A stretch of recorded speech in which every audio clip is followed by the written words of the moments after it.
دەوڵەتە سەرمایەداریەکان لە ئاست ئەو هەلومەرجە کارە ساتپارەی کە بەسەر ژیانی خەڵکی وڵاتە شەڕ لێدراوەکانیاندا سەپاندووە هیچ بەرپرسیارەتیەک قبول ناکەن.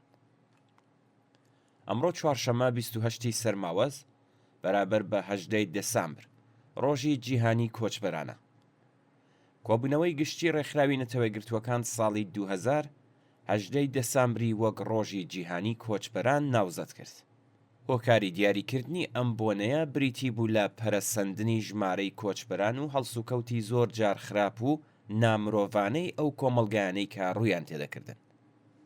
بەڵام بەداخەوە لە کاتێکدا یادی ئەم بۆنەیە دەکرێتەوە کە ڕۆژ نییە هەواڵی نەخۆمبوونی بەلەمێکی هەڵگری ئەو کۆچبەرانە بڵاو نەبێتەوە کە دەیانەوێت خۆیان بگێنە کەناراوەکانی ئوروپا و ئوسترالیا.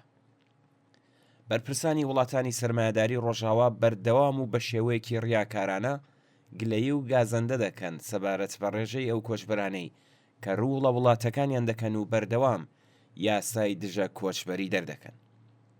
ئەوان سەبەبکاری دروستبوونی شەڕ و وێرانکاری و کارەساتی ئاوارەیی لە ڕۆژهەڵاتی ناوەڕاستن. ئەوانن کە بەردەوامن لەسەر پەرەپێدان و پێشبڕکەی چەک و چۆڵ و لەژێر سایەی ئەم سیاسەتەدا بە ملیاردها دلار چەک بەو حکوومەتانە دەفرۆشن کە بەسەر خەڵکی ناوچەکەدا سەپێنراون. لە ئەمریکا دۆناڵد ترامپ بە بەڵێنی دەرکردن و دیپۆرتکردنەوەی ملیۆنان کۆچبەر لە وڵاتە بەدەسەڵات دەگات. یەکێتی ئەوروپا بە مەبەستی ڕێگریکردن لە هاتنی پەناخوازان کۆمەڵێک ڕێوشوێنی و ڕێگا چارەی گرتووەتە بەر کە یەک لە یەکی نامرۆڤانەترن. یەکەم گەڕانەوەی کۆچبەران بۆ ئەو وڵاتانەی کە لێوەی هاتوون. زیاتر لە 90% پەنابەران لە ناوچە شەڕ لێدراوەکانی ڕۆژهەڵاتی ناوەڕاست و ئافریقاوە دێن. ئەوان لە وڵاتەکانی خۆشیاندا ئاوارە و بێماڵ و حاڵن. گەڕانەوەیان واتە سەر لە نوێ بەرەو ڕووکردنەوەیان لەگەڵ مەترسی مەرگ. ئایا وڵاتانی پێشکەوتووی سەرمایەداری و لەوانە دەوڵەتەکانی ئوروپا دەتوانن بەرپرسیارەتی خۆیان لەو شەڕە ڕاستە و خۆیان بە وەکالەتانە ڕەت بکەنەوە کە لە هەر شوێنێکی جیهان و لەوانە لە ڕۆژهەڵاتی ناوەڕاست و ئافریقا بوونەتە هۆکاری ئەم ئاوارەی و دەربەدەریانە؟ داگیرکەرانی ئوروپایی تاتوانیان سامانە سروشتیەکانی ئافریقایان تاڵان کرد و کاتێکیش لەوێ ڕۆیشتن دەیان زیانی بە ئازاری کۆمەڵایەتی و ناکۆکی و دووبەرەکی نەتەوەیی و خێڵەکی و ئاینیان لە دوای خۆیان بەجێهێشت. تاتوانیان لە ڕێگای چەوسانەوەی هێزی کاری هەرزانی ئەوانەوە سەروەتیان لە وڵاتانی ئوروپادا کەڵەکە کرد. بەڵام دەوڵەتەکانی ئەمڕۆیان کە لەسەر سامان و دەسەڵاتی داگیرکەرانی قۆناغی ڕابردوو دانیشتوون لە ئاست ئەو هەلومەرجە کارە ساتپارەی کە بەسەر ژیانی ئەو خەڵکیاندا سەپاندووە هیچ بەرپرسیارەتیەک قبول ناکەن، لە حاڵێکدا کە هەر ئێستاش سەروەت و سامانی خەڵکی ئەو ناوچەیە بە لێشاو ڕوو دەکاتە ئوروپا.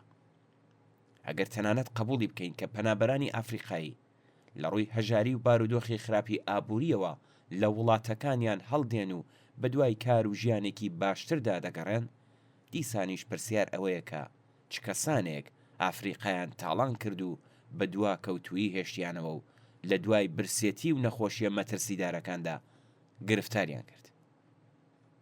ئایا ئەوان هەر ئێستاش بەردەوام نین لە تاڵانکردن و چەوسانەوەی ئەم ناوچە هەمیشە برسیە؟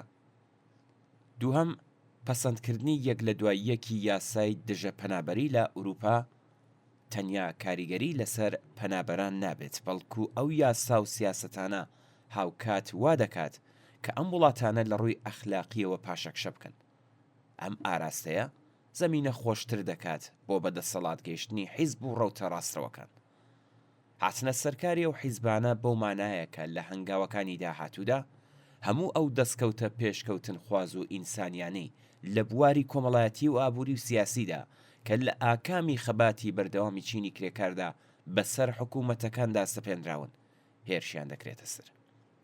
ئەڵبەتەم هێرشانە هەر لە ئێستاوە دەستی پێکردووە. زۆربەی هەرە زۆری خەڵکی وڵاتانی ئوروپا و لە سەروی هەمووشیانەوە چینی کرێکاری ئەو وڵاتانە دەبنە قوربانیانی داهاتووی ئەم سیاسەتانە. ئەگەر دەوڵەتەکانی ئوروپا لە بەرەو پێشبردنی ئەم سیاسەتەدا سەرکەوتوو بن، تەنانەت مرۆڤایەتیش لە وڵاتانەدا دەکەنە قوربانی.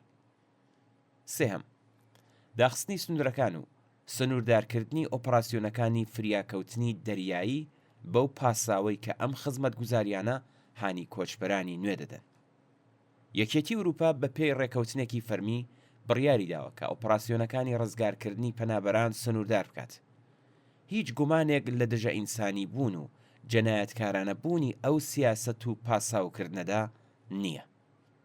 هێزە دەریایی و ئاسمانیەکانی ئوروپا کە بە پێشکەوتوترین تەکنۆلۆژیای ئەم سەردەمە تیارکراون توانایی کۆنتڕۆڵکردنی بست بە بستی دەریای ناوەڕاستیان هەیە.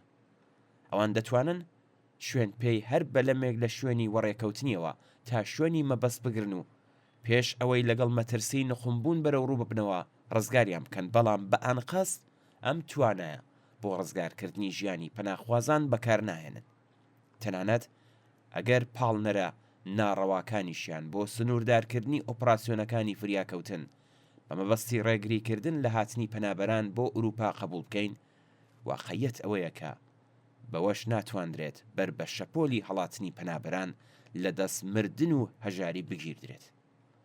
سنووردارکردنی ئۆپراسیۆنەکانی فریاکەوتن نەک هەر شەپۆلی کۆچکردنی کەم نەکردوێتەوە، بەڵکو تەنیا بۆتە هۆی پەرەسەندنی هەرچی زیاتری مەرگی کۆچبەران و پەناخوازان.